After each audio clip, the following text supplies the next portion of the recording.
was. With Nightmare Fredbear taking the left door and Nightmare taking the right door. You also see their eyes in the opening of the door. Their jump scare timer is defined by this equation.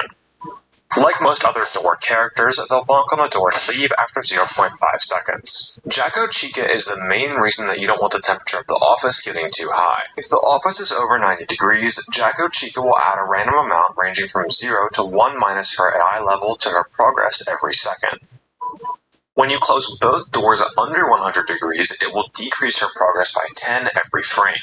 If her progress reaches 500, she will jump scare you regardless of whether the camera monitor is up or not. Nightmare Balloon Boy is really simple. Just flash him when he's standing up, and don't flash him when he's sitting down. Though, if you shine him while he's standing, you can flash him as much as you want until you pull up the cameras again without getting jump scared. He has an AI in 40 chance to stand up once the camera is flipped. If you pull up the camera again while he's standing or shine him while he's sitting, he will jump scare you. Old Man Consequences will roll an AI in 30 chance to spawn after 5 seconds of him not being on screen. This can only happen if his minigame is not currently active and your cameras are not currently locked by him. Once the minigame is active, this equation determines how long you have to catch his fish. If you fail to catch his fish, this equation will determine how long he locks your monitor for, which on 20 AI equates to 8.33 seconds. Ballora is next. Every 14 seconds, Ballora has an AI in 40 chance to attack from either hall. Her music volume will increase by 1 per frame, along with the lights beginning to flicker 100 frames into her attack. You will always have 170 frames or 2.83 seconds to react to Ballora's attack, regardless of her AI level. She will disable all of the cameras until her attack is done, but you could still watch Plushtrap and Foxy. During this disabled state, it's purely visual. Nightmarionette is up next, and he's one of the most difficult threats present within the actual office of UCN. He'll spawn into the office and will require you to have your cursor off of him. If it's on him for too long, he'll slowly materialize and eventually jump scare you. Nightmarionette is pretty interesting, and there's a bit of weird stuff that we have to go over here. When the night first starts, Nightmarionette will randomly spawn based on a random number generated from 1 to 6. The value of 1 to 4 means that he's in the office, and 5 to 6 means that he's in the upper left corner where he's not visible but can still jump scare you. More on this later. As for his actual jump scare timer, he has a counter that starts at 255 progress. When your cursor is over Nightmarionette, it subtracts AI divided by 5 plus 1 from his progress every frame, giving you 51 frames or 0.85 seconds to get off of his head before he jump scares you on 20 AI. When your cursor isn't on Nightmarionette, his counter will increase by 1 every frame. Nightmarionette will only be able to randomly roll another number between that 1 to 6 range when his progress is at 255 and he's fully phased out, in which case he'll roll every second. You can see in this image here all of Nightmarionette's possible spawns, and each index that they correspond to. Now, as you saw earlier, Nightmarionette has some weird jank with the top left corner. Basically, in order to keep Nightmarionette from constantly spawning in the office, Scott added a location on the very top left pixel of the office, in which you can't even see Nightmarionette, but he is there, which is why it looked like I just got jump scared out of nowhere here, but I was actually on the 1 pixel hitbox that Nightmarionette has here.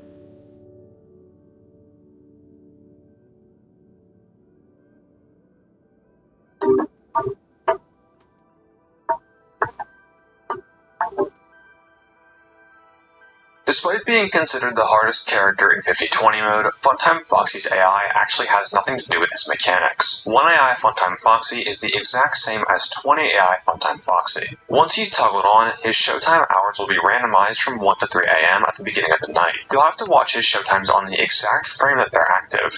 Just as he says in his jump scare quote, "Showtimes are on the hour, none of them before and none of them later." When you fail to watch Funtime Foxy during his showtime, he will jump scare you instantly. However, he can be cam stalled when you have his camera selected on the monitor. This will instead result in you getting jump scared when you pull up the cameras rather than directly on the showtime. After you successfully view his showtime, he'll randomly choose the next showtime to be 1 to 3 hours later. 6 AM showtimes do exist, and Funtime Foxy can jump scare you at 6 AM if he has a 6 AM showtime, though only if you're not on the Funtime Cove camera. You see, Funtime Foxy is cam stalled, but only until you flip your cameras again. So if you miss a showtime and you're not on the Funtime Cove camera, you just die instantly. But if you are on Funtime Foxy's camera, he'll wait to jump scare you until the next cam flip. This means that Funtime Foxy could have 2 showtimes at 3 AM and 6 AM, or 6 showtimes throughout the entire night, depending on your luck. Coming off of one of the most difficult animatronics in UCN, now we come to one of the easiest, and that's Trash in the Gang. Trash in the Gang is 3 animatronics separated into 2 groups. The first group is just number 1 Crate and Bucket Bob, and the second group is just Mr. Can Do. Starting with Mr. Can Do, he'll block a random camera in your camera system and can be particularly annoying when he spawns on Toy Freddy's camera when you're trying to find Mr. Hugs. He'll generate a random number with a range of 0 to 28 minus his AI level every time the cameras are down. So when set to 20 AI, he'll generate a random number with a range of 0 to 8. If this number happens to be in the range of 1 to 8, he'll spawn on the camera with the corresponding number. If the random number is 0, he won't spawn at all. Unlike the Phantom animatronics, switching between cameras or camera systems will not despawn Mr. Can Do. You'll have to pull the cameras down and pull them back up. Number 1 Crate and Bucket Bob will just create a loud noise instead of blocking the cameras. They have an AI and 30 chance to spawn every time the camera is flipped up. Once number 1 Crate has spawned, she'll whisper something when she first appears, then continually whisper every 7 seconds. Once number 1 Crate has spawned, she has a 50% chance to jump scare every 3 seconds. This is similar to Withered Bonnie and Nightmare Freddy from earlier, where, with bad enough luck, number 1 Crate could just stay in our office forever. But it wouldn't really matter because she doesn't really do anything outside of whisper some nice ASMR. Once the jump scare starts, it will last for 50 frames. The animatronic in the jump scare will have a 50% chance to change on every 1 second interval. Despite Trash and Gang being one of the easiest animatronics in UCN, they have some pretty complicated AI. However, our next animatronic is both very easy, some would say he's even helpful, and has very simple AI. Helpy has an AI and 40 chance to spawn when the camera is pulled up. This equation will determine how long he can be in the office before he jump scares you. If Helpy jump scares you, he'll force the camera down if it's up and play an air horn sound effect. You would think this air horn would increase the global noise value, but it actually doesn't. It only affects Music Man, not any of the other animatronics that are affected by sound. Up next is Rockstar Freddy. Rockstar Freddy will roll an AI and 30 chance every 30 seconds to decide if he wants some coins. Once this 30-second check succeeds, Rockstar Freddy will begin demanding coins once the cameras are pulled up. Once Rockstar Freddy begins demanding coins, he'll say, "Please deposit 5 coins." 5 times every 3 seconds. Then he'll say, "Please deposit 5 coins." in a more impatient tone 3 more times. Then he'll simply say, "Please deposit, please deposit, please deposit." 3 more times before having enough and then just jump scaring you. This gives you a total of 27 seconds before he's fed up and jump scares you. By using the heater, you can make Rockstar Freddy glitch out. If the heater is on for more than 50 frames, Rockstar Freddy will begin to have a 1/2 chance to stop asking for coins every second, even if you turn the heater off. Please deposit. You are attempting to trick me. Please deposit 5 coins. You are depositing 5. His twitching and voice glitching with the heater on have a 2 in 3 and 1 in 3 chance to happen every quarter-second interval, respectively. Rockstar Bonnie shares the 13-second interval with Withered Bonnie, but is considerably more dangerous and is why people avoid these intervals. On these 13-second intervals, he has an AI and 30 chance to spawn if the cameras are up. Once Rockstar Bonnie spawns, you'll need to find his guitar on the camera monitor and click it to make him go away. It'll always appear on the bottom left corner in 4 places on the cameras, those being the left hallway, right hallway, Funtime Cove, and Toy Freddy's room. Once Rockstar Bonnie has been waiting in the office for 15 seconds, the lights will begin to flicker. Once he's been waiting for 16.67 seconds, he'll jump scare you. Rockstar Chica is one of the most misunderstood characters in the entire game, but her AI is actually pretty simple. Rockstar Chica's mechanic has to do with the wet floor sign in the office. Basically, Rockstar Chica will have a 10-second timer that begins counting down that pauses when the camera is up. Once this cumulative 10-second timer has fully counted down and Rockstar Chica is not in either hall already, Rockstar Chica will roll an AI and 30 chance to spawn. This is why it can sometimes feel like RNG when Rockstar Chica decides to jump scare you, as your spawn timer is paused whenever the cameras are up. And in something like 50/20 mode, you're going to be playing up the cameras a lot for a very short duration of time, so it can feel kind of random. It's completely random which side she decides to spawn on, but having the wet floor sign on the side that she spawns on will instantly despawn her. After Rockstar Chica has been in a hallway for 15 seconds, she'll check 3 conditions. If the camera is up, her door isn't closed, and you aren't viewing her camera, she will jump scare you.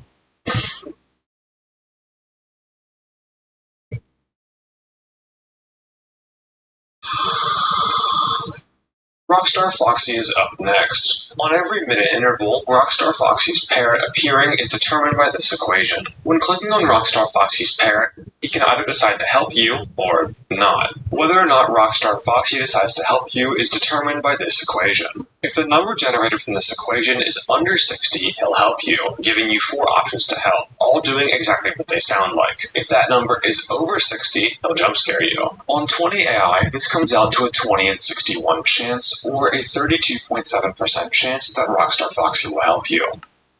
Next up is Music Man, and Music Man is the main check for the noise level in UCN, so he's a bit complicated. Music Man has a level, or progress, whatever you really want to call it, that determines how close he is to jump scaring you, but we're going to call this his anger. The noise level in UCN works in a system of bars. We went over this in the universal section, but for what matters here, this is no bars, this is 1 bar, this is 2 bars, and this is 3 bars. If the player is making 0 noise and the bar is completely empty, Music Man's anger will be subtracted by 5 every frame. If the player is only making 1 bar of noise, his anger will be subtracted by 1 every frame. If the noise meter is at 2 bars, the amount he adds is determined by this equation, with him adding this value every 0.02 seconds. If the noise meter is at 3 bars or more, he'll add that same amount, but every single frame. This means that on 20 AI, Music Man will add 5 to his anger every 0.02 seconds at 2 noise, and every frame at 3 noise. If Music Man's anger is between 5,000 and 6,500, he'll begin to crash his cymbals every 3 seconds. If his anger is between 6,500 and 8,000, he'll begin to crash his cymbals every 2 seconds. Once his anger value is above 8,000, he'll crash every 1 second. Then, finally, at 10,000 anger value, he'll jump scare you. It's also worth noting that Help You will instantly add 2,500 to Music Man's anger if he jump scares you.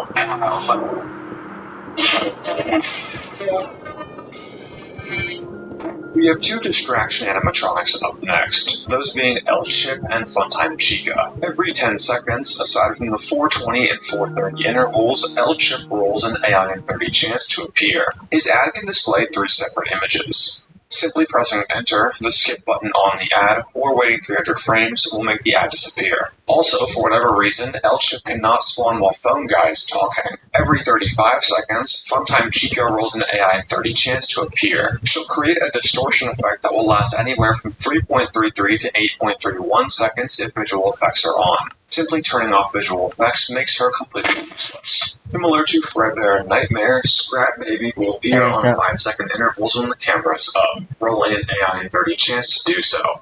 Once she's in the office, she'll use this exact same system to look up at you, requiring the cameras to be open on a 5-second interval and to roll that same AI in 30 chance. When she looks up, you'll have to shock her with the button on your desk, and this will take away 1% power. Shocking her when she's not looking at you won't do anything, aside from draining the same 1%.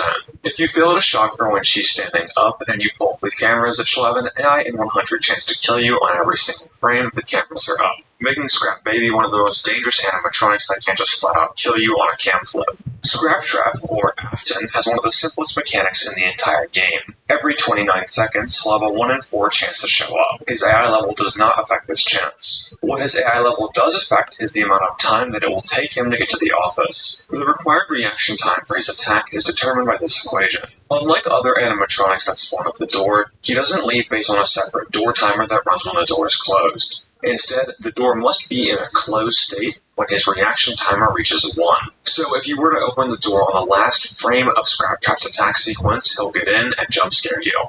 Lefty is affected by noise, temperature, and the global music box, so his AI gets pretty complicated. First, we'll go over his progress, but then we'll go over all the different ways that he can add to said progress. If there's more than 1 bar of noise on the noise meter, Lefty begins rolling an AI in 100 check every frame. If this check succeeds, he'll add the amount of noise currently on the bar to his progress. The game reuses this exact same check for noise for his temperature mechanic. When the temperature in the building is warmer than 80 degrees, Lefty will begin to roll that same AI in 100 check every single frame. If the check succeeds, 1 is added to Lefty's progress. If the temperature of the building exceeds 100 degrees, the same AI in 100 check begins running twice per frame. Having the global music box on will stop Lefty from progressing, even if the building is burning down and you're going crazy with noise in the office. The GMB will then begin to decrease Lefty's progress by 1 per frame. Lefty has 6 total stages for his progress, operating on increments of 300.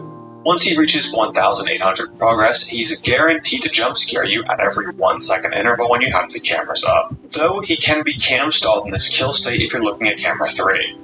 Phone Guy has some pretty cool mechanics with his AI. You may think that the mute call button has random locations when it shows up, but it actually follows a set path around the office, which is what you're watching now. Then, once Phone Guy begins calling, the button stops in its tracks and becomes visible. For his actual spawn mechanics, he works on 20-second intervals. If he's not currently calling the office, and Didi or Zor is not present, he has an AI in 30 chance to enter the office. How long you have to mute his call is determined by this equation. If you fail to mute the call, he'll choose a random call from any of the first 3 FNAF games, where he's alive, of course. Once he's called the office for 1 minute, he has a 50% chance to hang up the phone early, and this 1 minute timer will carry over between calls. If this chance fails, he's just going to play out the entire phone call. It's also worth noting that Phone Guy will just get completely erased if Didi or Zor happens to spawn while he's trying to call the office, or while he's currently calling the office. And you can expect to see during your first week here. With Phone Guy done, we still have 2 groupings of animatronics to talk about. Everyone that we just went over is active within the camera system or directly present in your office. These 2 groupings of animatronics are active within the vent system and duct system respectively. We'll go over the vent system first. The vent animatronics consist of Mangle, Springtrap, Withered Chica, Molten Freddy, and Ennard. When animatronics move throughout the vent system, they have a movement speed that can vary between animatronics. What this movement speed actually determines is a box in front of all of the animatronics that is normally invisible. Whenever the sprite for a character's head is no longer overlapping with the respective box, they'll teleport to the box's location. The speed value doesn't control the animatronic sprite directly, it controls this movement box. For the ease of time, here's everyone's starting movement speed in order from fastest to slowest. However, vent animatronics won't keep this same speed for the entire night. Every 6 seconds, each animatronic will roll their speed using an equation. For everyone except Molten Freddy, their speed can be a random number from 1 to half of their AI level. For Molten Freddy, his range is anywhere from 2 to half of his AI level plus 1. That covers movement speed. Now we can get into some unique differences for each vent animatronic. The vent system map has a bunch of different corners that animatronics can take to vary the length in their paths to the office, though they will always ultimately end up at the same place. However, different animatronics are much smarter and will choose more efficient pathways to get to the office. Mangle will simply roll 1 and 3 when entering the vent system to choose any of the 3 pathways. Despite being the mastermind of the series, Springtrap sure is pretty stupid. He'll always take the longest path to your office, and every time he turns a corner in his path, his movement speed will be reset to 1. Joining him in this pathway is Withered Chica, who works identically to Springtrap in both movement speed and pathing. I wonder if this was intentional for lore reasons. She was the first victim after all. Anyway, Ennard will always take the middle path through the vents, and when turning corners, his movement speed is reset to 5. He's also only partially visible for 20 frames once his character icon moves. Molten Freddy's pathing is the exact same as Ennard's, with his movement speed resetting to 5 on turns and always taking the middle path. The last differences we have to cover with vent animatronics is how their attacks work and how they respond to vent snares. The vent snares work functionally the same as doors for some animatronics. When their icon overlaps a closed vent snare for 0.5 seconds, they'll bonk on it, awarding you a fast coin and resetting them back to the start of the vent system. Mangle and Withered Chica are the only animatronics that can actually be blocked by the vent snare. Springtrap, Molten Freddy, and Ennard simply do not care and will phase right through it. Once Mangle reaches the vent opening and the camera is up, she will immediately enter the office. From here, she can never leave and will permanently add 1 to the noise. When the camera is up, she has a 1 in 30 chance to jump scare you on every second interval. Withered Chica works similarly to Mangle when reaching the vent opening. She'll just camp there indefinitely, then, if the vent door is open, she'll instantly get jammed in the vent the moment the cameras are up, leaving you unable to close the door. Once in this state, she has a 1 in 15 chance on every second interval when the cameras are up to get unstuck and jump scare you. When Withered Chica is stuck, she will block every animatronic from entering the office except for Mangle. Molten Freddy, Springtrap, and Ennard's jump scare equations are all the exact same. Once they arrive at the vent opening, indicated by a sound cue from Molten Freddy and Ennard and a visual cue for Springtrap, they'll use this equation for their jump scare time. On 20 AI, this equates to 3.33 seconds of reaction time. Once these 3.33 seconds are up, the moment the cameras are pulled up and they aren't blocked by the vent door or with their chica, they'll jump scare you. Though there is actually a really weird quirk with Molten Freddy's jump scare that doesn't apply to anyone else. Remember earlier when we were talking about how movement speed works? Whenever the sprite of a character's head is no longer making contact with the movement box, they'll teleport to it. Well, the game uses this same system for jump scares. Whenever the character's sprite is touching this kill box here, the kill timer begins to count up. However, the sound cues for Molten Freddy and Ennard and the visual cue for Springtrap won't activate until they're actually inside the box. For Springtrap and Ennard, this doesn't matter. But because of Molten Freddy's giant head, he can actually overlap with the kill box before playing his sound cue. In some cases, he could even just jump scare you outright without ever playing the cue, making him kinda unfair sometimes.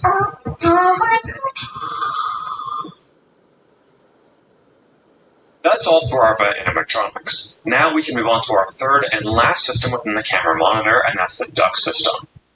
In the ducks, there are 5 animatronics, the mediocre melodies. Similar to the vent animatronics, they all share common traits, but have unique differences. Instead of working with movement speed, duck animatronics operate on movement opportunities and intervals. For all 5 duck animatronics, they have an AI and 30 chance to move, though their intervals do differ a bit. Happy Frog's interval is 1 second, Mr. Hippo's is every 0.95 seconds, Pig Patch and Orville move on 0.9 second intervals, and Ned Bear moves on 0.85 second intervals.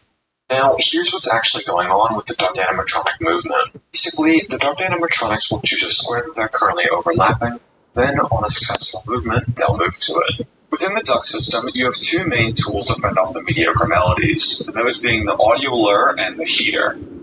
Happy Frog, Mr. Hippo, and Pig Patch are all fooled 100% of the time by the audio lure, meaning they can be completely locked in place by it. This is why you'll always see people place an audio lure at the very left of the duck system in the beginning of 50-20 strategies, because with the right duck close and an audio lure on the left side, Mr. Hippo, Pig Patch, and Happy Frog literally have no way to get to your entrance. However, Ned Bear and Orville are a little bit smarter. Ned Bear is only fooled 50% of the time by the audio lure, and Orville is only fooled 10% of the time by the audio lure. The other main tool for the player to use against the duck animatronics is the heater.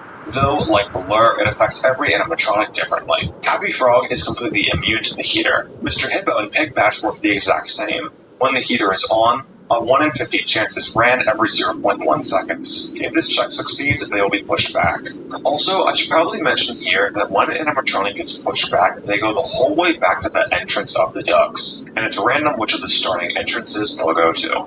The heater is the most effective against Ned Bear and Orville. Instead of a 1 in 50 chance every 0.1 seconds, this check will instead be ran every single frame. Interestingly, the heater isn't guaranteed to work on any of the 5 animatronics, so with bad enough luck, everyone can just completely ignore it even if it's on the entire night. As far as attacks work, every duck animatronic works the exact same. Well, it was indeed 27. They'll begin counting the amount of total seconds you've been in the cams. It sure wasn't the 27 I was hoping for. 0.5 seconds, they'll have a 50% chance to jump scare you. If they're sitting at a closed duck for a total of 30 seconds, they'll have a 1 in 3 chance to return to the middle section of the ducks. And that finally covers the first 50 animatronics. But there still is 6 secret animatronics, DD and Zor, to cover.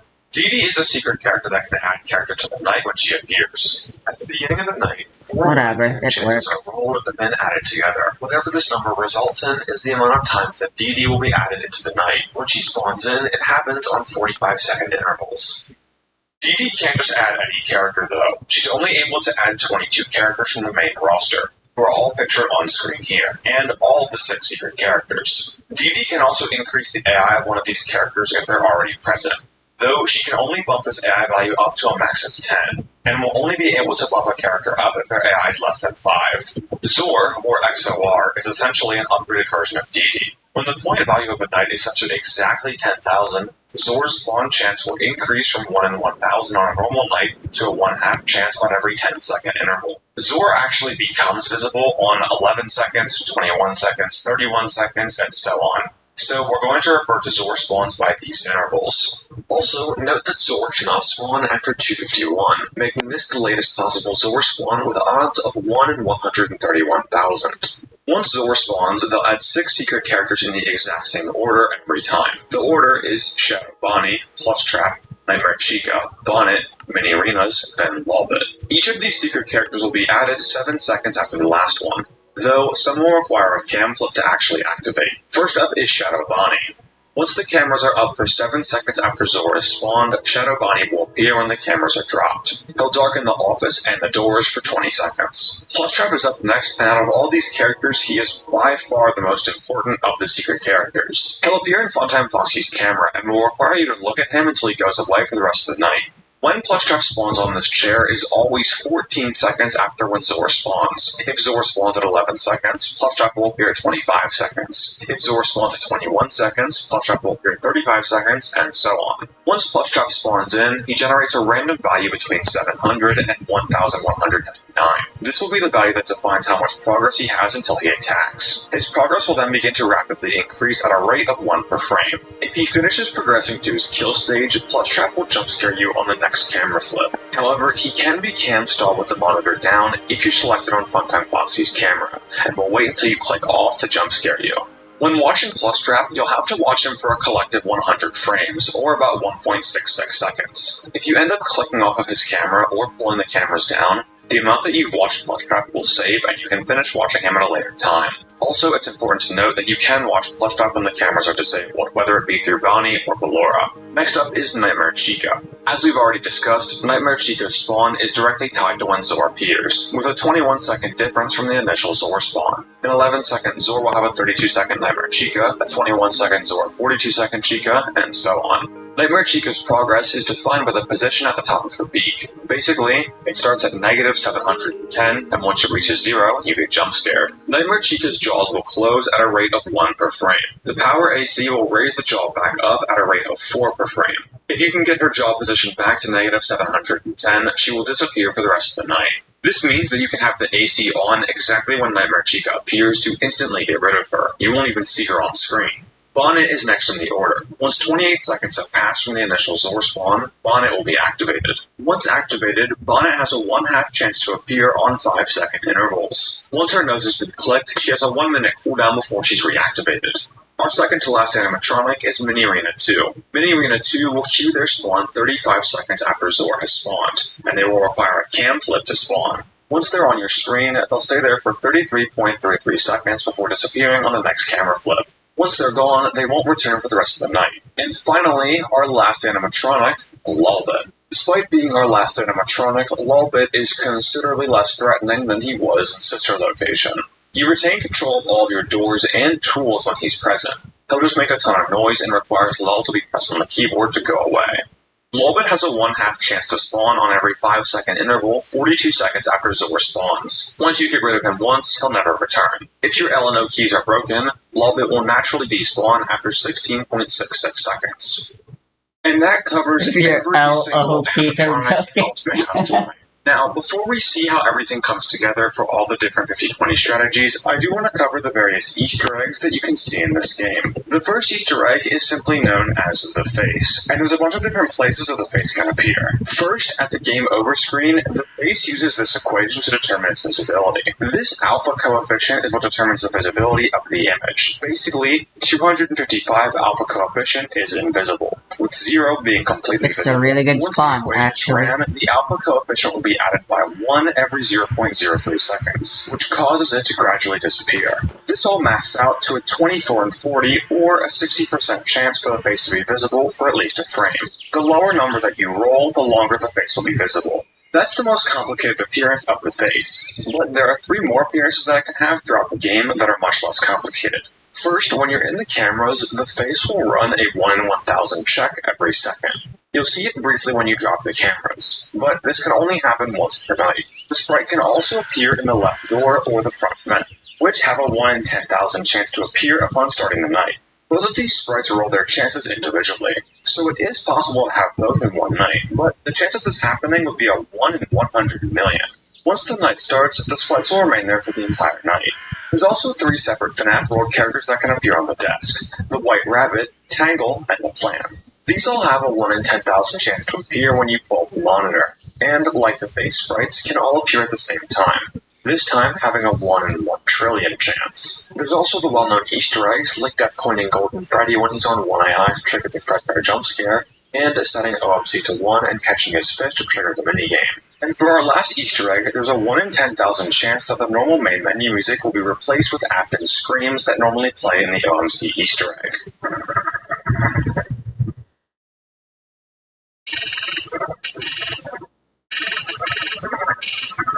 And that was pretty much everything in UCN. That was a lot, trust me. I know, I've been editing this for like 2 to 3 weeks. It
But now for what I think is the most satisfying part. Now that we know how literally everything works, we can finally talk about how to progress up to and beat 50-20 and 50-20 no death coin.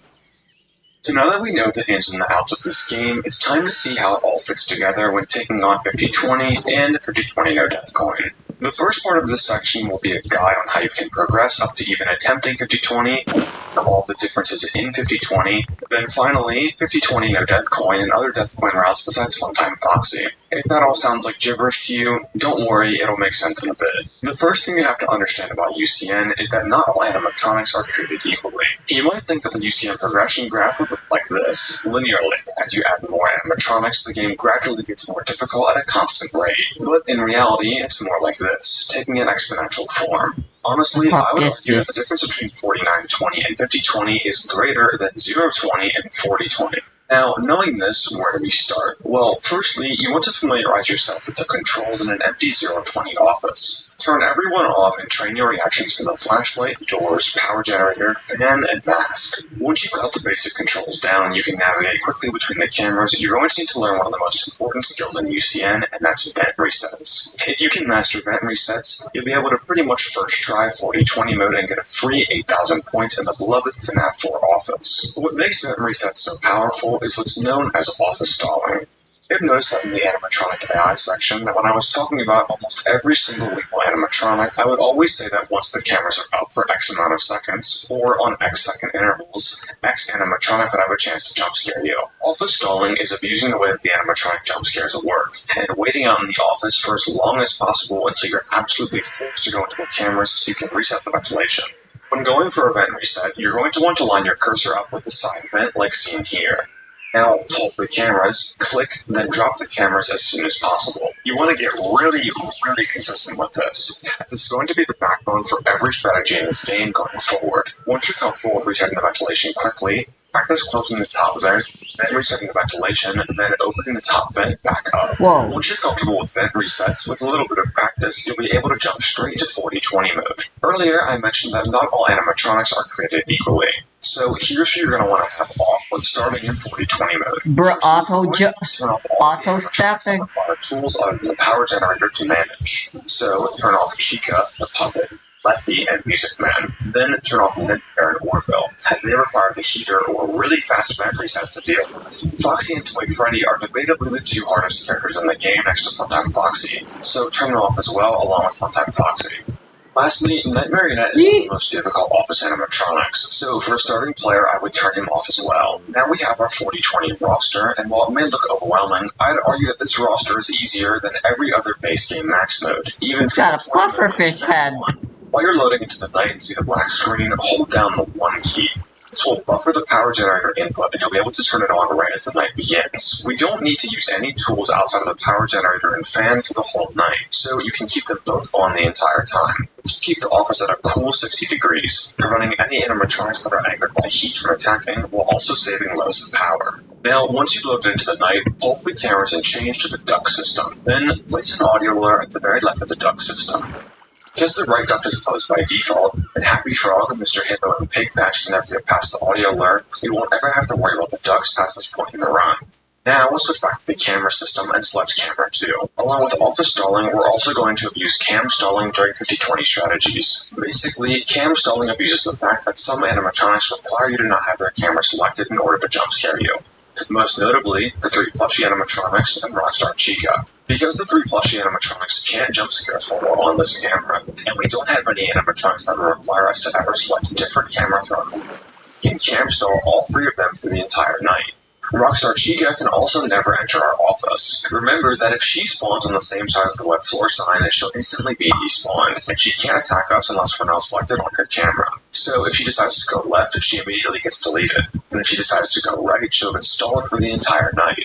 While you're in the cameras, close the right vent in case BB or JJ spawns, preventing them from entering the office. Now, drop the cameras and open the right vent. Congratulations, that was literally all that you had to do for the setup in this night. Now we're just going to be office stalling for the rest of the night. Though there are a few animatronics that you'll still have to deal with during the office story portion of the night. If you see Nightmare Yui stand up, make sure to flash it. If you hear Ballora or Afton, close their respective doors, and make sure to get rid of any distractions like Phone Guy, OMC, or L-Ship. Overall, though, most of this night is going to be AFKing in the office and occasionally flashing things Freddy away. Once the screen starts to fade out from ventilation, close the left door for about 1 second to get rid of Freddy. You'll have to do this before every single can flip, so make that a habit. Now, align the cursor with the side vent, close the top vent, pull the cameras, reset the ventilation, and get out of the cameras as fast as possible. Once you drop the cameras, make sure to open the top vent back up to not waste any power. Then close the side vent to get rid of BB or JJ. Now, simply repeat this cycle until 340 on the timer. It takes 50 seconds for the ventilation to fully go out, and the night will end at 4:30. Meaning, you'll never have to pull the cameras once you've reset after 340. Once you've successfully flipped for the last time, enjoy your free 8,000 points, and the FNAF 4 office. Now, we can add some more difficult animatronics. Now we've got cows. This is a nice looking cow. It's going to alter the gameplay pretty drastically. But we can add 4 of them in a group, as they're all taken care of in the exact same way. Puppet, Lefty, Music Man, and Chica will all be dealt with through the GMB cycle. This will make the office stalling sections a bit more complicated, but overall, the gameplay won't change that much. At this point, I would also add Nightmare in it. It's better to get used to him a bit earlier when you don't have to deal with coin farming. Loading into the night, the initial setup is the exact same. Place the lure on the left side of the ducts, select camera 2, then drop the cameras. However, the office stalling portion is a bit more complicated. The power generator makes it was trapped. the Music Man and Lefty And there's a silverfish. become angry without any music. Luckily, all of these animatronics intervals and timers line up perfectly for a simple strategy known as the GMB cycle. We know from earlier that Chica can only progress through her stages on 15-second intervals, but there is That was a learning experience. of Canon 2 and change the music manually. However, remember that Chica cannot progress if the GMB is on over these 15-second intervals. So in order to deal with Chica, we're going to have the GMB on over every single 15-second interval throughout the night. If we were to keep the GMB on the entire night, load up and lose a ton of power pretty quickly. So how can we keep Chica happy without destroying our power? Well, we're going to hit 2 Chica intervals per GMB cycle, then recover with the power gen and fan. The night first starts, buffer the power gen like always. Once you reach 14 seconds, switch from the power gen to the GMB, then turn off the fan. You never want to have the fan and the GMB on at the same time, as it'll eat a ton of your power. Now, we're going to keep the GMB on until 31 seconds, crossing over Chica's 30-second interval. Then we can switch back to the power gen and fan until 44 seconds. Changing back to the GMB at 44 seconds will hit Chica's 45-second interval. Then we can leave the GMB on all the way until the 101 second mark, where we switch back to the power gen and fan and restart the cycle. Basically, we're going to hit 2 Chica intervals per GMB cycle. But what about everyone else? Well, as we discussed earlier, the puppet's box lasts 16.67 seconds. When the puppet is on 20 AI, the music box progress will always count down at a rate of 6 per second. The GMB will always wind the box at a rate of 5 per second. Because we have the GMB on for 16-second increments, as long as we can keep up with the GMB cycle, the puppet will never have a chance to leave the music box, and the natural music box drain and GMB will perfectly counteract each other. Luckily, we don't have to pay any attention to Lefty and Music Man, the other 2 animatronics that were added for the GMB cycle. Despite the global music box being a literal music box, it somehow doesn't make any noise. So having the GMB on will completely erase any of the progress that Music Man had made from the noise that the power gen and fan generate. Lefty gets calmed down by the GMB and the temperature being cool, so it's kind of a win regardless with him. You'll also notice that I'm now keeping my cursor in the left middle portion of the screen for the majority of the time that I'm playing. And that's because of Nightmare in it. If you use this image for a reference, right here is the safe zone for all of his spawns, but we can still reach Phantom Freddy with the flashlight. Now just stick to the GMB cycle, and 4520 should go down, no problem. Now, the last 5 characters on our roster are where the exponential difficulty effect really starts to show. We have Orville, Nedbear, Foxy, Toy Freddy, Funtime Foxy left. We'll save Funtime Foxy for last, leaving Orville, Nedbear, Foxy, and Toy Freddy. Orville, Nedbear, and Toy Freddy are going to be the animatronics that truly test your ventilation reset skills. Unless you want to make the beginning of the night way more complicated, there's really no way to prevent Toy Freddy game over past the first 30 seconds or so. So for almost the entire night, Toy Freddy is going to be in his kill stage and will have that 1 in 10 chance to jump scare you on every half-second interval.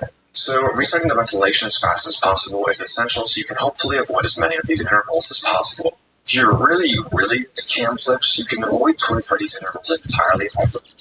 seconds. But this is a bit about the current skill we're aiming for right now, and just for a basic 49-20 win isn't really needed. For Orville and Netbear, you again have two options. Remember that you have to be on the cameras for a collective 0.5 seconds before an animatronic can jump scare you. So if you're fast enough with your event resets, you'll never even be in the cameras for a collective half second, and you won't have to worry about using the heater. Personally, when I was completing 50-20 for the first time, I preferred this method, as the heater was just too much to manage alongside everything else we have to worry about.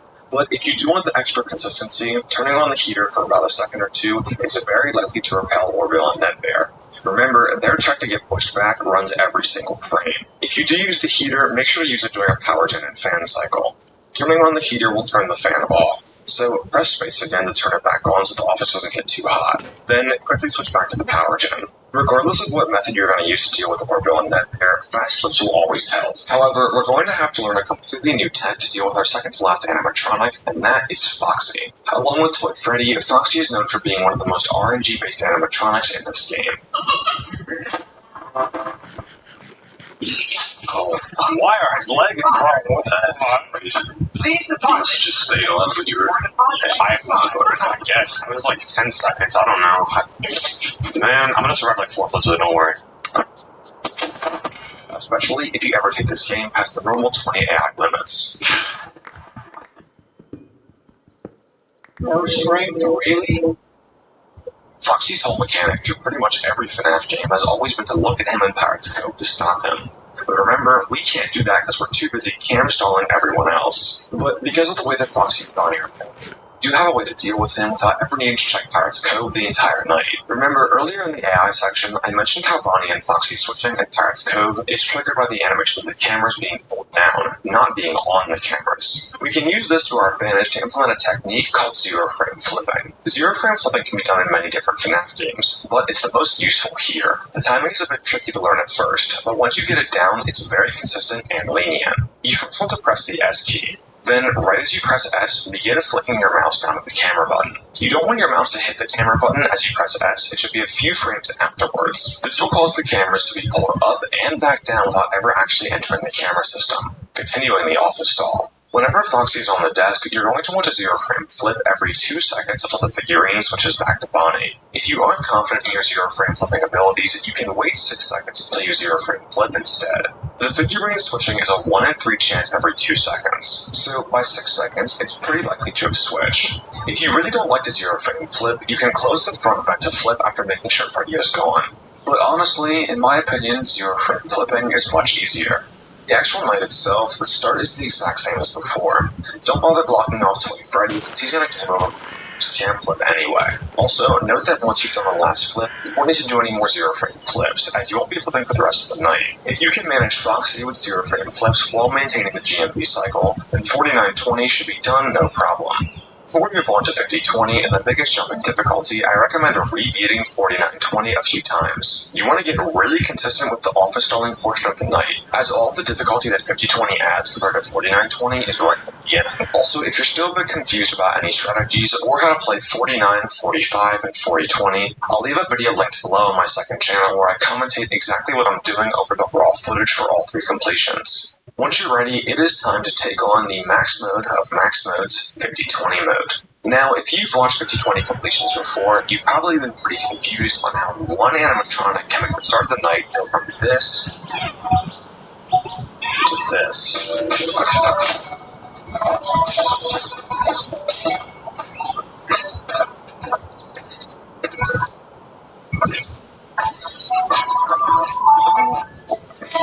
Well, it's all because of 2 additional threats that we have to deal with at the beginning of the night. These threats being Deathcoin and Funtime Foxy, and dealing with Zord, plus his secret characters. Now, if you're totally new to 50-20, don't worry. I purposely chose the sweatiest possible recording to show you the difference. But in reality, you still don't have to move very fast. Basically, we have 2 objectives in the beginning of 50-20.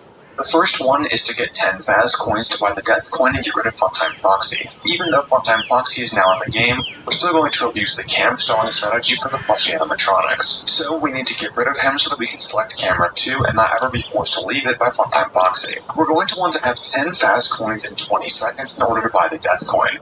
Normally, mousing around to farm coins in the cameras will likely result in death one way or another. Instead, we're going to use a technique known as coin farming.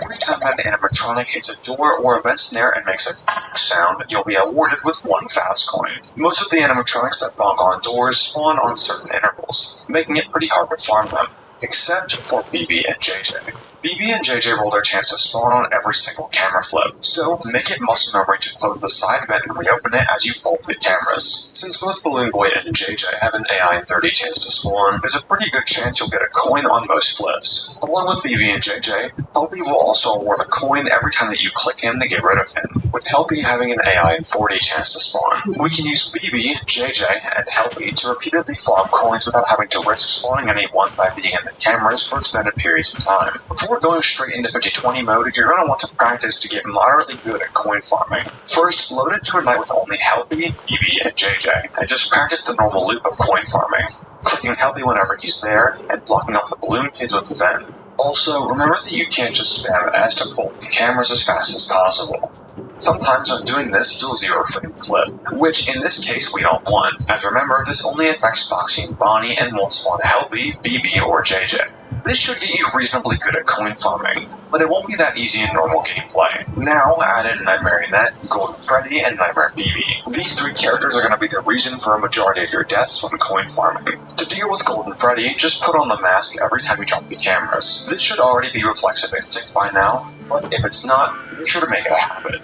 There are ways to farm without using the mask that are much faster, but they aren't needed for an initial 50-20 win, and we'll focus on those in the no death coin section. Nightmare Net can be particularly annoying, as 2 of his spawns intersect with Helpy's hitbox. You're going to have to get better at flicking your mouse to click Helpy, or just farm the balloon kids on the right side of the room and wait for them to despawn and pick a new location. Out of these 3 animatronics though, the one that I find the most problematic is Nightmare BB. You'll have to react quickly to see if he's standing up or not, then flick your mouse to the right and flash him before you pull the cameras back up. Once you can consistently get 10 fast coins before 20 seconds with this roster, you'll be ready for the first part of the initial 50-20 setup. I'm going to give 2 50-20 strategies here. The first one is for a first-time win. This strategy will require as little mechanical skill as possible, with a bit of good luck needed to pull off the win. The second strategy, and the one that I'd recommend after beating 50-20 for the first time, will feature better but more mechanically challenging strategies that will see you getting much more consistent wins. To perform the first strategy, use the same setup that we've been using for 49-20 and before, except instead of clicking on camera 2, click on cam 7, or in the price corner. You want to be on this camera so you can buy the death coin once you have enough fast coins. Now, begin to farm fast coins like you've practiced. Remember to change over to the GMB once you hit the 14-second interval. If you need to stop coin farming to focus on the GMB, that's fine. Catching Chica's MO and whining for the puppet is much more important. Also, note that it's completely safe to tank the first Phantom Freddy jump scare, as no one will be close enough in the vents to jump scare you. Once you reach the 11-second mark, see if Zor spawned. Also, I know Zor isn't how you pronounce it, it's like XOR or whatever, but Zor sounds cooler. Bear with me here, it's a way easier way to say it. Remember, earlier in the AI section, we discussed the timing between the sequence of secret characters is always tied to directly when Zor spawns. 5 of the 6 secret characters don't really matter and you shouldn't pay much attention to. The one that does matter is Plush Trap. Plush Trap requires you to be in his camera for 1.6 seconds before he leaves, meaning the later into the night that Plush Trap spawns, the higher chance that you'll die from more threats being ready to attack you. For an initial 50-20 win, I'm only going to cover Zor spawns of 11 seconds and 21 seconds, the 2 earliest possible spawns. I'll go more into other spawns in the consistency section, but for a first win, you'll want to reset for an early spawn. The chance of getting a Zor later than 21 seconds is only a 1 in 4, and because of how early this is in the run, it shouldn't really be a problem. If Zor spawned at 11 seconds, you're going to want to open the cameras and watch Plush Trap at 26 seconds. If you've been paying close attention, you may wonder why we're going on 26 seconds instead of 25 seconds, and that's because of Rockstar Bonnie. If he spawns, the run is pretty much over and you should probably reset. So we're going to always make sure to avoid these intervals. Once you've fully gotten rid of Plush Trap, reset the ventilation, select camera 2, then drop the cameras and now play as you would in 49-20. To fuse power is you to get rid of Nightmare Chica, and virtually everything else is the same as a 49-20 run. So, to review the first time strategy, open cams, place the duck blur, then select cam 7. farm 10 fast coins, buy the Death Coin and Death Coin Funtime Foxy before the 26-second interval. Once you Death Coin Funtime Foxy, move the red floor sign to the other side of the office, despawning Rockstar Chica in every case. Then pull the cameras, watch Plus Trap, reset the ventilation, and select Camera 2. Now you can simply office stall for the rest of the night as if it's a 49-20 run. The one thing that I will note that's different about this section is the mini arenas that will block your screen for Zor.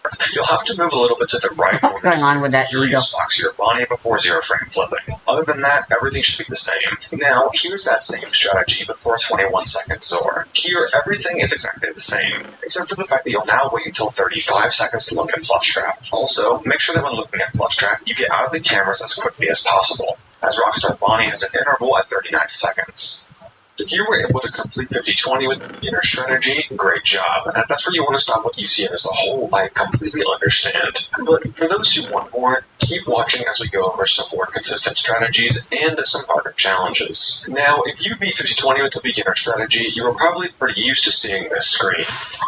In order to make the beginner strategy as easy as possible, I avoided talking about Toy Freddy the entire time. But why not block him off at the start? Wouldn't that prevent him from getting a game over? Well, remember, earlier in the AI section, we talked about how Mr. Hugs moves on 10-second intervals. This means that you can block Mr. Hugs in 9 seconds, and as long as you're not on Toy Freddy's camera or the cameras at all on 10 seconds, Mr. Hugs can move from the closed door and game over after 15 seconds. This means that more often than not, Toy Freddy will game over around 25 seconds, right before we have to watch Plus Trap. So, functionally, blocking off Toy Freddy at the beginning of the night is virtually the same as not blocking him off at all. Sure, it might prevent deaths from buying a Death Coin, but most of the time that you'll spend in the cameras will be with watching Plus Trap.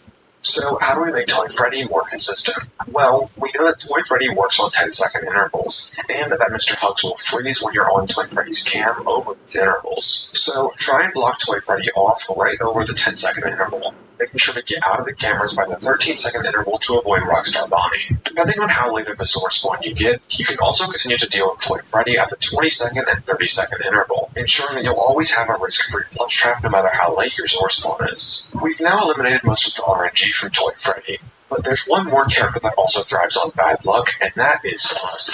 I'm sure at some point, when it was progressing up to 50-20, or beating 50-20 for the first time, you got Foxied, where he just decides to not want to switch with Bonnie and progresses to the point of getting in the office during an office stall. In order to delay Foxy a bit more, you can start implementing Foxy checks. Remember that checking Foxy for any amount of time will reset his H variable or his progress variable back to 0, along with his progress for his current stage. The best times that I've found to do this are right after playing Toy Freddy's minigame and right after watching Plus Trap. The reason that I chose these specific times is because of Bonnie. We aren't actually going to pay too much attention to who's on the desk during these checks, but we know that Bonnie can only disable the cameras for about 11 seconds. We play Toy Freddy's game at 10 seconds, and we don't have to Death Coin Funtime Foxy until 20 seconds. And even then, you don't even need the cameras to be visible to buy the Death Coin. When we finish watching Plus Trap, we're about to begin the office stall, but we don't look at the cameras anyway, so who cares if Bonnie's there?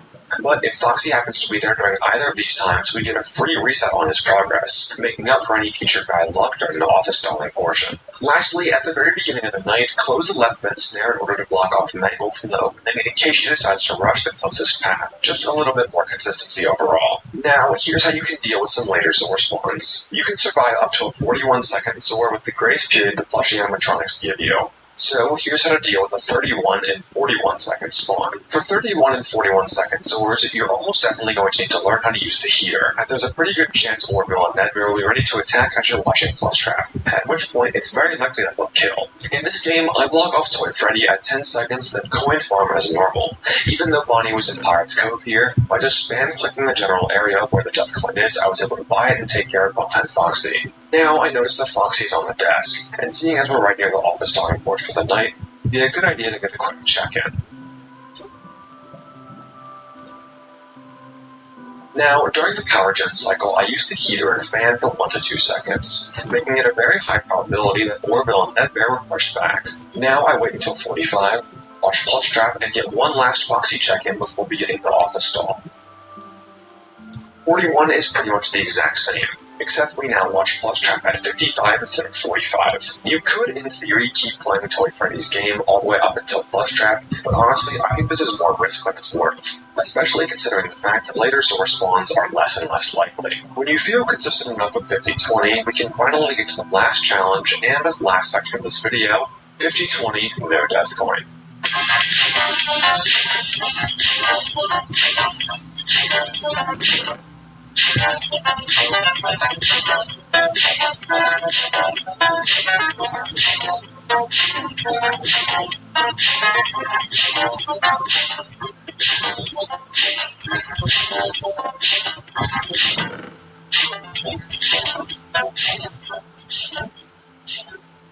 $50-20 No Death Coin is a huge leap in difficulty from normal 50-20. You see, in normal 50-20, you're going to have to do a bit of fast movement at the start, but once Funtime Foxy and Plush Trap are gone, the night is pretty much just off as stolen. For No Death Coin, a lot more gameplay is required past the first 30 seconds, and for that reason, I consider it to be a much more fun, but also much more difficult challenge. We're no longer able to buy the Death Coin, so now we're forced to buy plushies in order to prevent the plushie animatronics from jump scares from watching Funtime Foxy. But the strategy that I'm going to be going over for No Death Coin is a much more skill-based and reduced RNG strategy. There is a strategy that requires less coin farming, known as the NDC old strat, but that requires perfect showtime luck, meaning only 1 in 9 runs would even have a chance of being winnable. I'll also only be going over the strategies from the 11-second and 21-second Zor, as later Zor spawns in NDC get a lot more complicated than the normal Funtime Foxy Death Coin strategy. For our strategy, we're going to be watching every single showtime except for the 5 AM and 6 AM showtimes, regardless of whether or not one is actually happening. We do this because many different animatronics can block the showtime sign, so we aren't going to even bother looking at when the showtime is. We're just going to assume that every single hour has one. Because we now have to deal with plushie animatronics, the beginning portion of the night is a lot more challenging. You're going to want to have 17 to 20 fast coins by the time you watch Plus Trap, as opposed to the 10 fast coins you need for the Funtime Foxy Death Coin round. You could keep playing the start the same as usual, but I have a much faster way to farm coins. You see, normally players would enter the cameras to place the audio lure, then snare and select Toy Freddy's cam, then drop cams and begin a coin farm. But you can actually combine the two. Doing this is what's known as maskless. By aiming your cursor right where you need to click in the camera monitor, and then blocking off the balloon kids between flips, you can place the audio lure, then snare, and select Toy Freddy's camera, all while generating fast coins. Maskless is pretty difficult, especially with Nightmare BB and Golden Freddy, but it does look super cool and will have you farming those 20 fast coins a lot more consistently. Think of it as the cranking 90s of FNAF. It's not totally needed, but it looks super cool and it's just kind of the flex of the game. When you're farming coins after Toy Freddy, select Funtime Foxy's don't know how to speed up sleep time. Foxy checks in, as he's a lot worse in NDC than Funtime Foxy Death Coin.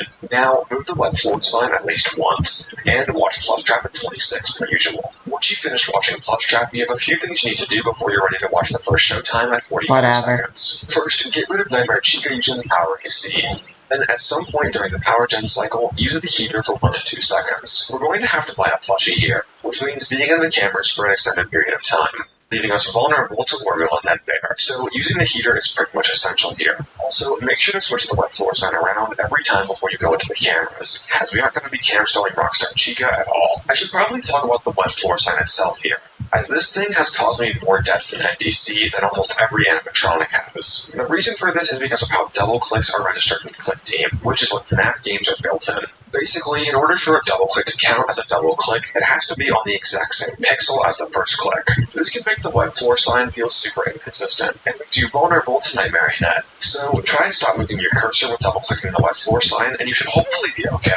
Around the 40-second mark, close the left door to get rid of Freddy. He might not be here yet, but we need to account for all kinds of RNG. If you don't hear a bonk after a second of the door being closed, open it and remember that he hasn't left yet. Now, at 42 seconds, there's a chance that Ballora and Toy Chica will both appear. If Toy Chica spawns, resist your instinct to blow the mask. Instead, block Ballora off if she spawns, then hold the cameras around 44.3 seconds to view Funtime Foxy Showtime while only getting one Toy Freddy interval. Right after you view Funtime Foxy Showtime and reset the ventilation, switch to camera 2. You're going to want to be on camera 2 in order to make plushie buying faster. If you get a 21-second Zor, the beginning is mostly the same. You just have to play a lot faster. Once you reach the 31-second power gen cycle, use the heater before going to watch Plus Trap at 35. If you hear Golden Freddy in the vent, make sure to block him off as well. Once Plush Trap is gone, drop cams and close the left door for Freddy. Turn on the power AC to repel the 42-second Nightmare Chica, and block Laura if she spawns. Then turn on the GMB and watch the showtime and select camera 2. It's a lot to do in a really short 4-second window, but you'll ultimately end up in the exact same position as if you had an 11-second Zor. Now, before the first plushie buy and after the 1 AM showtime, you're going to have to wait in the office until the 52-second interval in order to avoid Rockstar Bonnie. If Freddy didn't show up during the initial setup for the 1 AM showtime, now's a good time to block him off. Now it's time to buy the first plushie. You have 2 ways of doing this. The first way is to simply open the cameras, click the vent and cam system to spawn the phantoms, see who it is in camera 2, then switch to the prize corner, buy the plushie, then switch back to Funtime Foxy's camera. If you haven't already beaten No Death Coin before, this is how I'd recommend you do this. The second way is to do all of that, but in the same way that you farm coins, by quickly filling up the cameras. You'll need to close the front vent every single time you pull up the cameras, but overall, you'll spend less time on the cameras and hit less 0.5-second intervals for Toy Freddy. Regardless of which strategy you do, memorizing exactly where the plushies are is crucial so you don't fumble around in the prize corner like I do here. This will give Toy Freddy way more chances to RNG you throughout the night. Once you buy the first plushie, the next reset will be at 1:30 for the 2 AM showtime. So make sure to get Foxy off your desk as soon as possible. At this point, you should hopefully have at least 5 coins. If you're worried about how many coins you have, you can close the front vent every time you see Springtrap or hear Enter and Golden Freddy for some extra coins. If Rockstar Freddy ever demands coins, use the heater on him for 1 second during power gen cycle to make him shout. Remember that you only need to have the heater on for a collective second in order to make him start running his check to tweak out. 10 seconds before the 2 AM change at 1:30, make sure to get rid of Freddy with the left door and move the wet floor sign to the other side of the office. Then pull the cameras on 1:29.3. It's a calculation for the showtime. You'll probably realize that after attempting this challenge, that Toy Freddy really sucks at No Death Coin runs.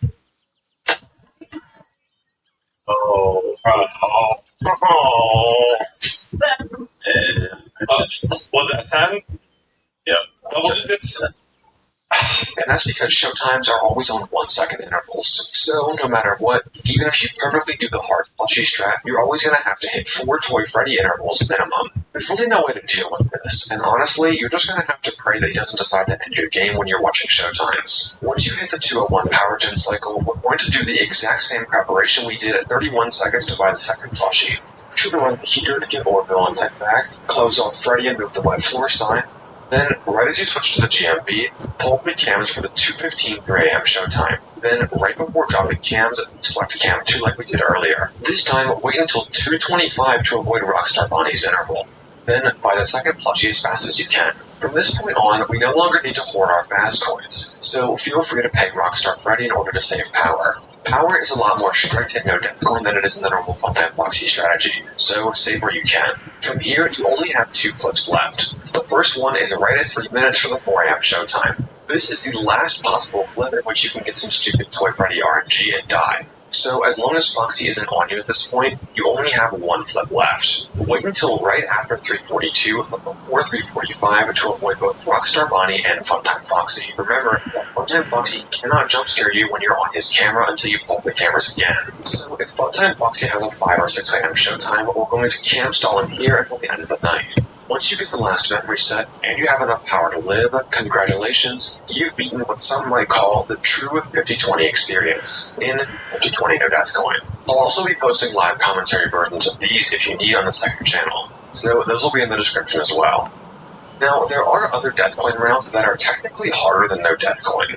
You can Death Coin a total of 6 characters, and who you Death Coin can change the game for a lot. Death Coining Toy Freddy is the exact same as a normal No Death Coin run, except now you don't have to worry about this stupid Showtime RNG.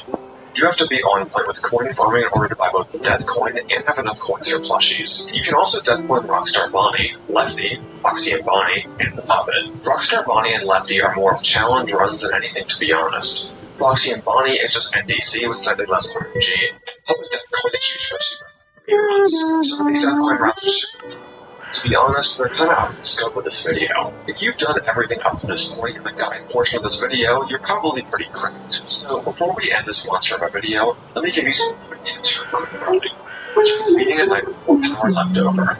You're closing doors for the lore and Freddy during power gen cycles and turn off the fans usually at only 1 bar usage. Always get jumpscared by Phantom Freddy and close the front vent on reaction so you don't need to use the flashlight as much. And lastly, line up your vent resets so that they always fall on power gen cycles instead of GMB cycles. There's some more stuff you can do with letting Puppet out at the end of the night and winding manually at the beginning of the night. Honestly, that's a I'm little gonna try getting more iron and that'll be it for at this. the end of this video that I planned all the way back a few months ago. In order to commemorate the end of the series that really kickstarted this channel as a whole, I gathered artists that were all part of my community to make a giant multi-animator project, or MAP, of 5020 No Death Coin, featuring all of your favorite animatronics, and, of course, the one pulling the strings behind it all, Cassidy. Huge thank you to all the artists that helped with this project. Their names will be displayed at the bottom right corner of their scenes. I also want to give thanks to Noah Kuno for the sound design, and a huge thank you to Brennan Spiel, one of my closest friends, who designed the entire storyboard for this animation for the community to go off of. Without him, this wouldn't be possible. If you'd like to see more of his work in particular, especially his upcoming comic, check out his Instagram, YouTube, and ArtStation, all of which will be linked in the description. Now, please enjoy the 5020 No Death Coin MAP.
That skeleton was riding a horse.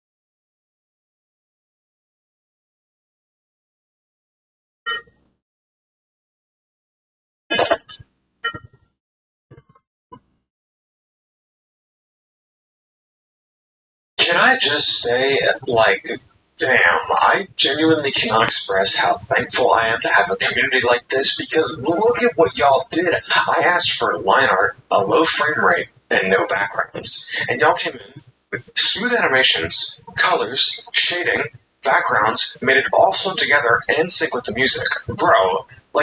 Bro, also, look at like how many unique styles we got. We got 2D, we got 3D. Dude, we even got an animation on paper, and the paper physically crinkled to represent the music box being broken. Genuinely, I cannot express how overjoyed I am at the end result of this project. Not only with this video as a whole, but how crazy good this animation was. Because of how good this first animation turned out, I want to announce something. A lot of people within the FNAF community think that 5020 is the hardest challenge that FNAF as a whole has to offer.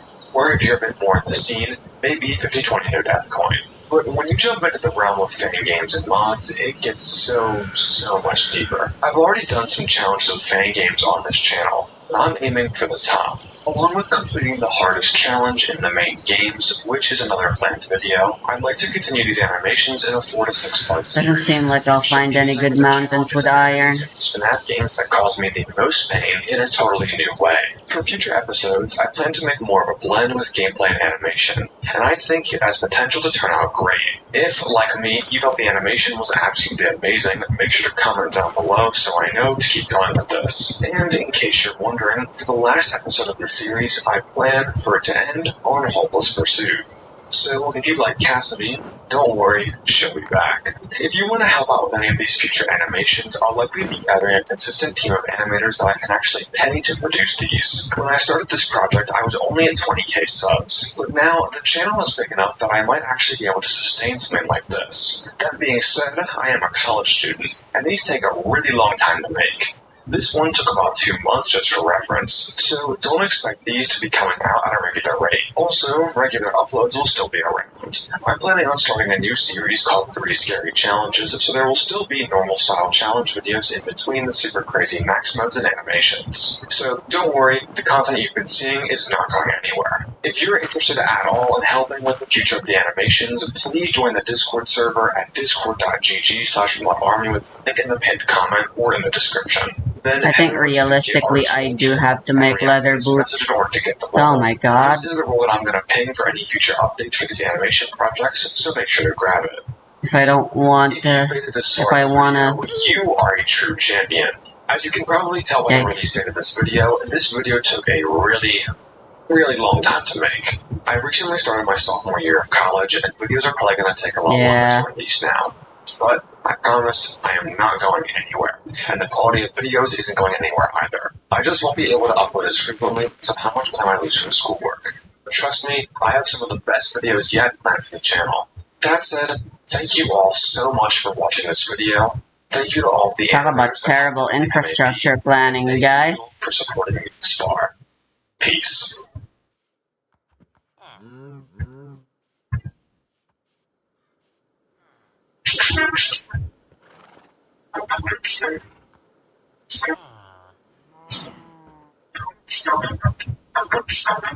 Need 4 pieces of leather.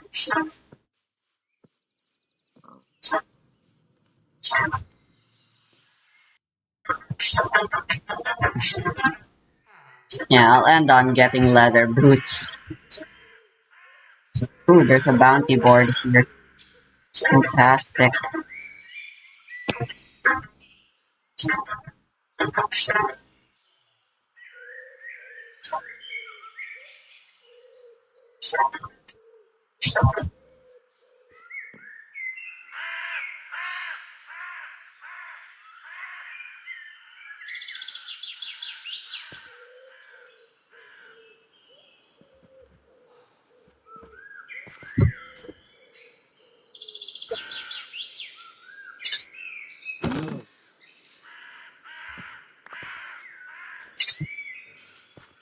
Two leather, that's great.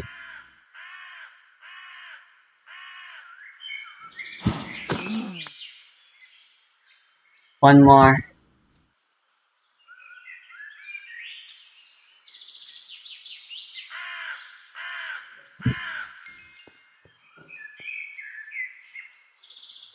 Nice looking houses.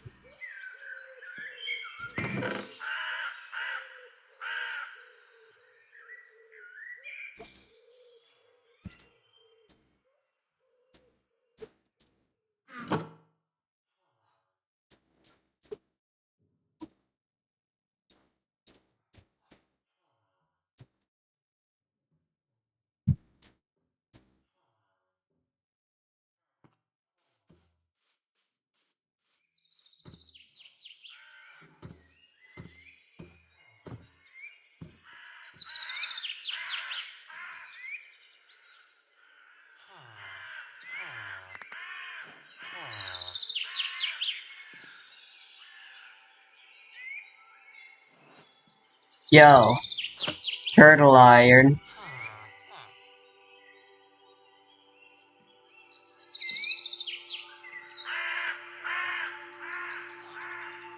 It gives me infinite water breathing. Hell yeah.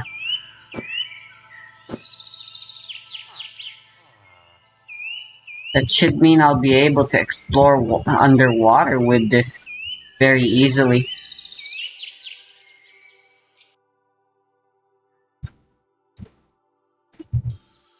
Get all sorts of cool stuff that way.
And now these things have trap chests in them now at least.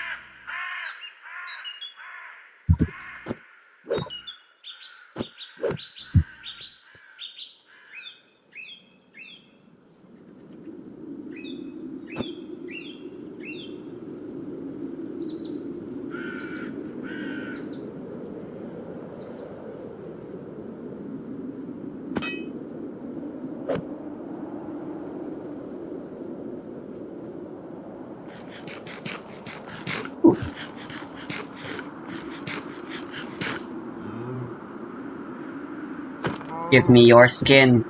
Thank you. Alright.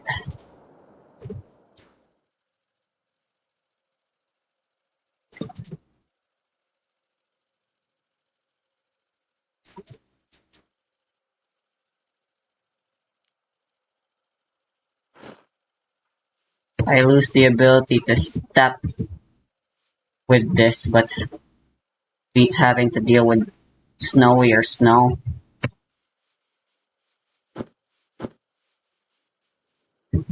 Should be able to go around mining for iron in these areas without too much worry now.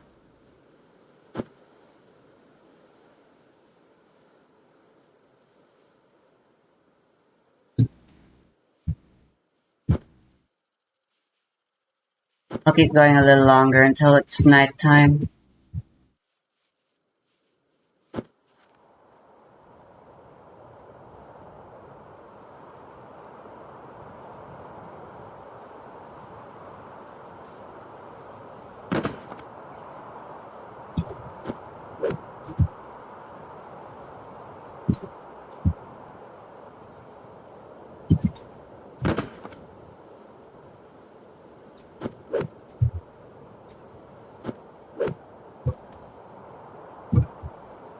That being said, these places are pretty terrible for finding loot. Of course.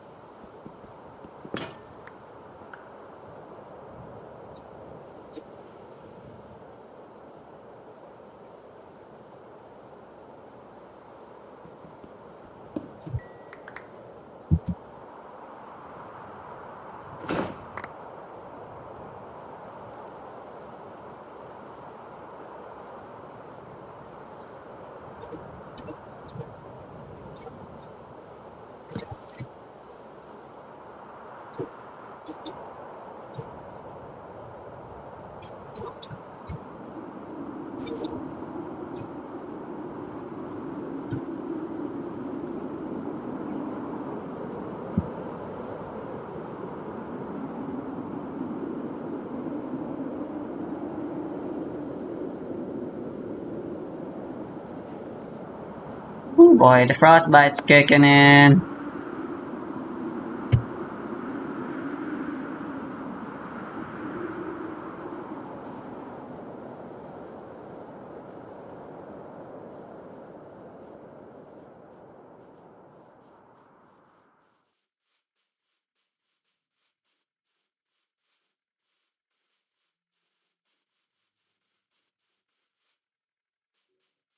Getting a saddle to get a horsey friend would be super nice too.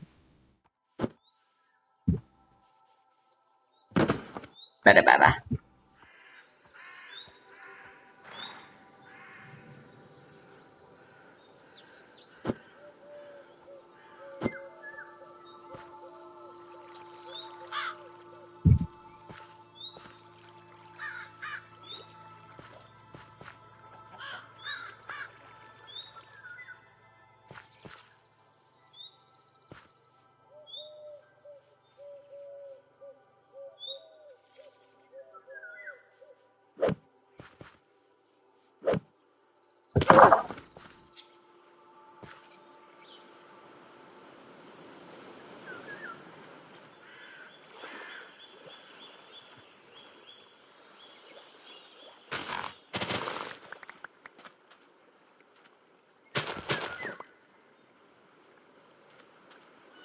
It's just a fucking...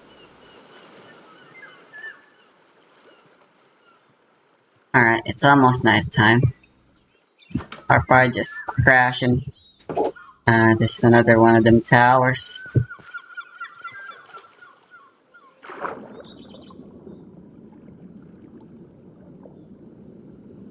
I have 10 extra seconds of breathing time.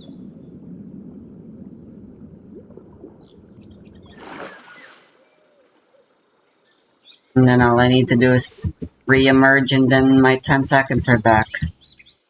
That's cool.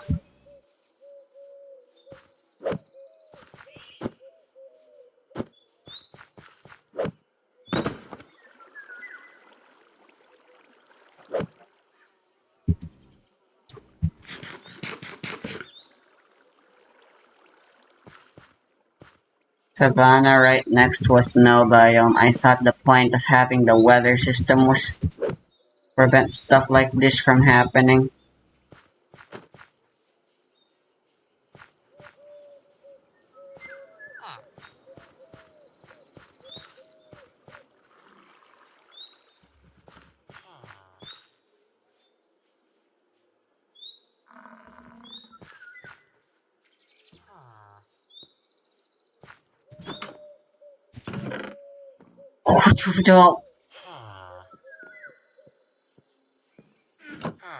Got a trident.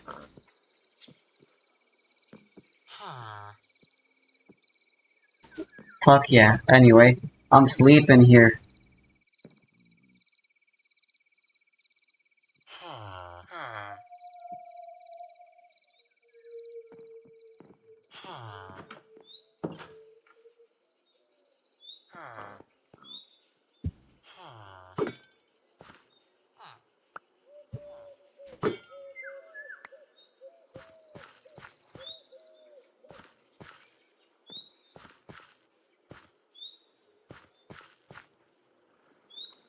There's always those sky islands over there I can use, I suppose.